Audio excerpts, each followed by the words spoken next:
Yeah, what's good, y'all? It's your man Bigga P, and back to do my own recap of the fights from this weekend. First of all, I'd like to say that it's great to have boxing, boxing on the weekends because August was a drought. I think there was only maybe two notable fights that were, that went down. I know there was Brian Vera versus Sergio Mora, which was an entertaining little fight. Vera winning again, and then there was Abraham and was it Stiglitz, which was also another pretty interesting fight with Abraham winning that super middleweight title. But other than that, it was a pretty dead month. It was a pretty dead month for sports overall. I'm not a baseball fan, so that's what so. August was like once the Olympics was over. I was going out of my mind, trying to get some sports back on the TV. And I mean, there was preseason football, but it's only preseason, and now it's NFL Sunday. It's the first Sunday for that. In a couple hours, I'm going to throw myself into football for the next 10 hours or so. But yeah, so let's talk about the fights from this weekend that I watched. First one I watched was I think it happened both at the same time. There was Belu versus Edison Miranda, and then there was Klitschko versus Charr. Now the Belu versus Edison Miranda fight, it was an entertaining little scrap. Not Abraham, excuse me. Miranda, I think nearly came close to stopping Belu in the second round, and then after that, after several rounds where he was applying the pressure, he just kind of faded. I don't know if it was just stamina or he just wasn't interested in the fight or whoever. But Miranda, there was a round where Miranda was on the ropes, and after absorbing a combination, and then Belu just backs up off him, and I'm thinking to myself, why did he do that? Why did he let him off the hook? So at that point, I was hoping for Miranda to at least score some sort of miracle KO over him. But in the end, Miranda, in the ninth round, got caught again. He went down, and then told the ref he didn't want to continue anymore. And I shake my head at that. I mean, he wasn't beaten up that badly, or really, he just quit the fight. And I like Miranda. I always thought, his style as a puncher was exciting, but his boxing skill is like next to nothing. And at his age and at the division he's in, he went from middleweight, you know, where he was close to, capturing a middleweight title, and then 68 where he had mixed results, and then now he's a light heavyweight, and he's not doing that great because he's losing to the other contenders. And I mean, I want him. One of those fighters that I want him more than ever to actually win a title at some point. I mean, if he can't be competitive at light heavyweight, I mean, he's gonna go up to cruiserweight and try to get a title there. But I mean, at this point, it's like either that. If you're gonna be quitting fights like he did, then it's just best to maybe hang up the gloves or whatever, or at least find a good trainer that at least teach you how to box instead of just throwing home run shots or relying on your power to bail him out of fights. Now, as for Belu, I mean, I have no suggestions about him. No, I mean, he did what he had to do. I mean, I wasn't highly impressed by his performance. Um, I mean, that's pretty much all I have to say about him. I mean, maybe next fight, he'll make more of an impression from me. Because I think in this case, his war was just Miranda just not, beating himself, more like Belu actually just really applying the pressure. Next fight I saw because they ran at the same time was Klitschko versus Charr.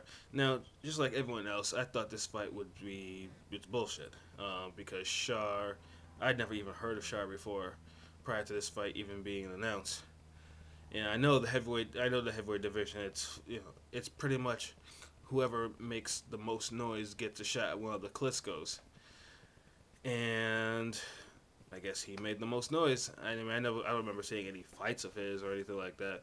So I figured that Vitaly, in the extent how undersized he was, I figured Vitaly would actually win this, fairly easily. In the fight, he did control the fight, Although I will say this, that knockdown in the second round I thought was not a knockdown. I thought it was a trip. The legs got tangled, and he just happened to go down from a glancing shot after his legs got tangled. So I don't hold that knockdown against him. But yeah, that fourth round with that one left hand from Vitaly opened up that nasty cut. I was like, well, there's the fight. And they stopped that immediately. But Charr did do something. Charr was getting in. When he got cut, he took the fight to Vitaly. And that kind of, I raised my eyebrows at that because he was catching him with some shots. Now Char's not a heavy-handed fighter, so, and Vitaly is has one of the best chins in boxing.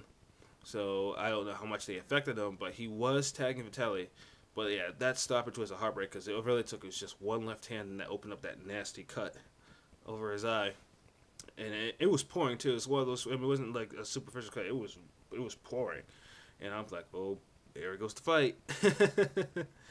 So it's a tough break for Charr. I mean, I won't shit on Charr. I mean, he did his best. It wasn't like he was. I mean, he wasn't overmatched. It wasn't like something. It wasn't like a mismatch before Vitaly just knocked him out. But I'm sure we'll probably see Charr at some point in the future. I mean, I don't think a rematch is warranted, or I don't know if anyone even wants to see the rematch. As far as Vitaly is concerned, I mean, he did what he had to do. He got rid of him in 4 rounds. He cut him good. I mean, he's slower. That's for sure. I mean, that's something I've already noticed. He's definitely slower. But the thing is, though, I don't think there's a heavyweight out there now other than maybe his own brother, maybe even Hay too, that could probably take advantage of that. Actually, Hay's probably the only one that probably could take advantage of that. But we'll see if that fight will ever come to fruition. So now it takes us to the main 3 fights I watched Showtime and HBO. The first fight is a Showtime fight.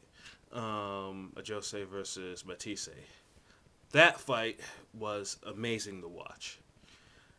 Amazing. From I think probably from near the end of the first round to the 10th round, it was just Matisse just applied pressure. I've very seldom seen in fighters, at least in current fighters. Current pressure and those heads, like he was catching Josie with punches all night, right hands, left hooks, the body work.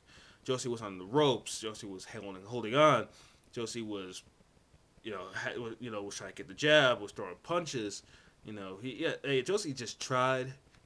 But Matisse is just a beast. He shrugged off those punches like it was no thing. And I think probably at around the 8th or the 9th round, I'm thinking to myself, man, they probably need to stop this shit.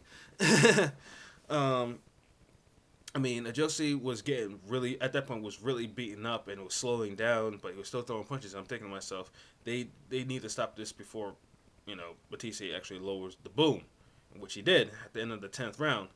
And he nearly took his head off.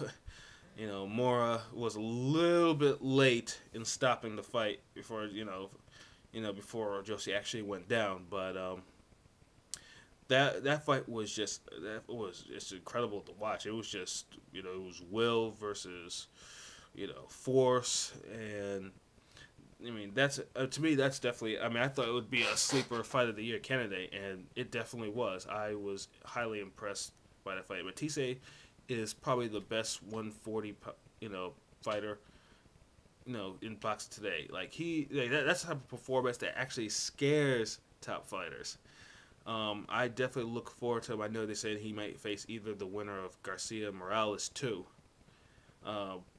If he faces Morales is. I mean, if he faces Morales is gone. If he faces Garcia, it'll be competitive, but not for very long. I don't think, because Garcia is not really anything special. He's not really anything special as a fighter. But I look forward to seeing Matisse fight again. He's a bad man. Like, what can you say? Josie just probably.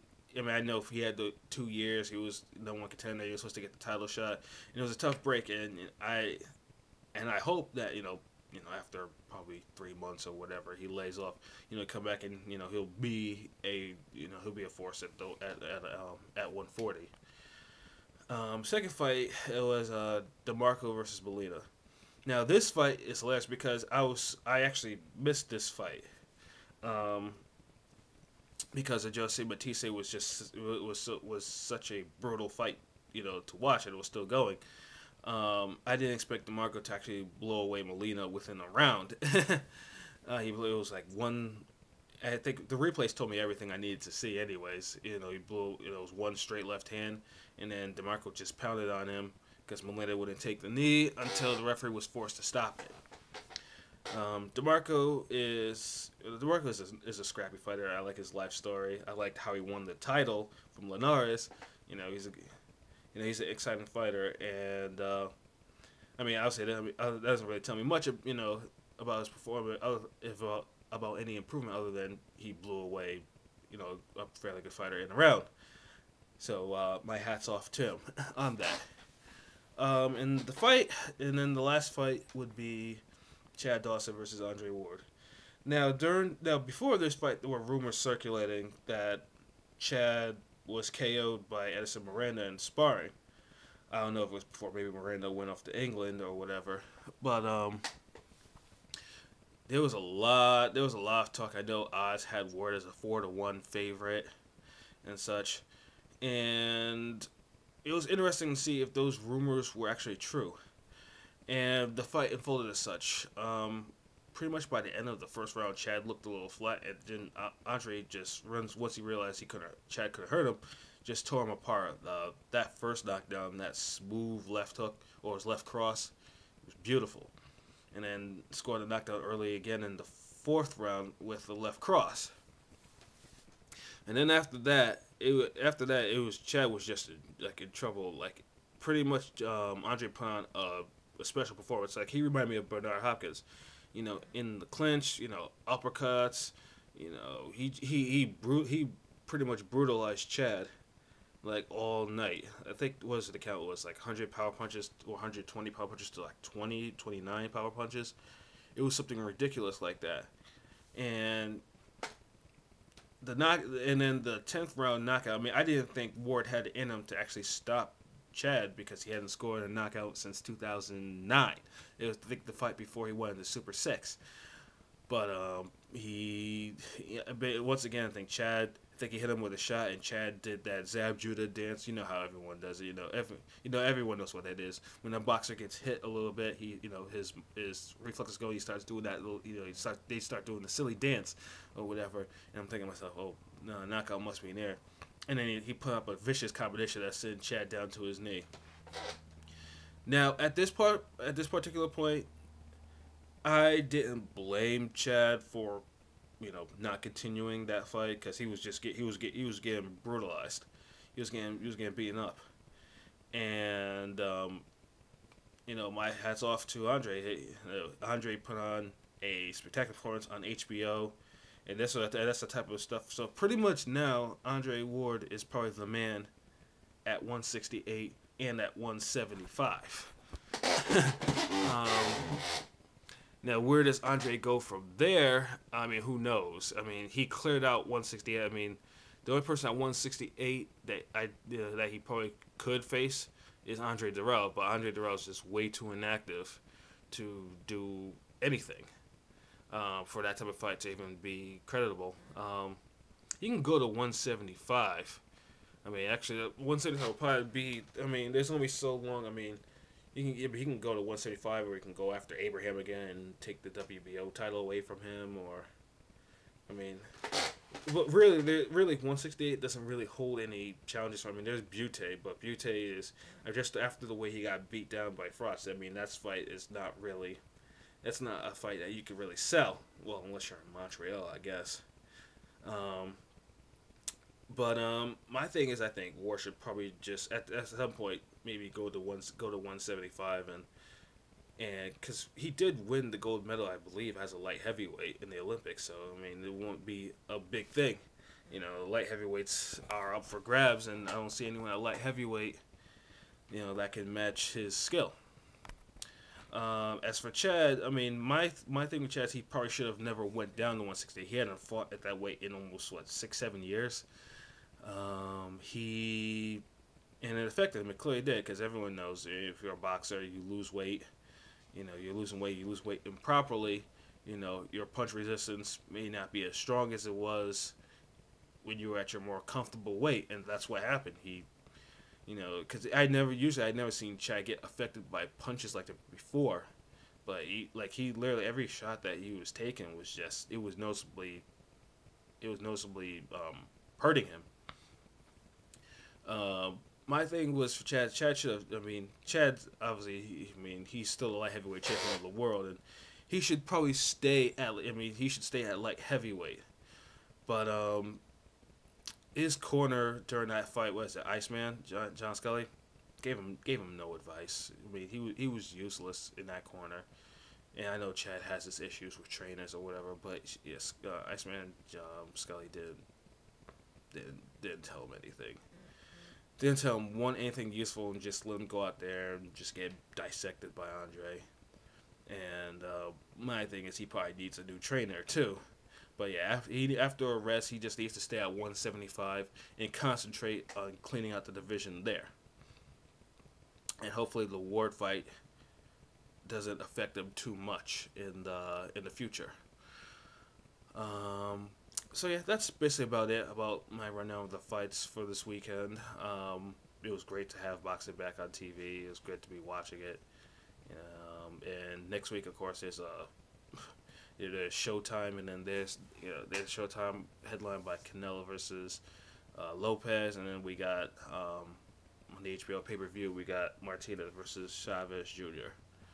And I'll definitely be next week, going over my recap of those fights, because there's gonna be a shitload of fights, especially now with Showtime's doing that, do that little incentive of who giving someone 100 G's if they score the KO of the night. So it's gonna be interesting to see what type of effort the Showtime card is gonna produce, and whether or not that Martinez can finally KO Chavez Jr., who annoys me, greatly.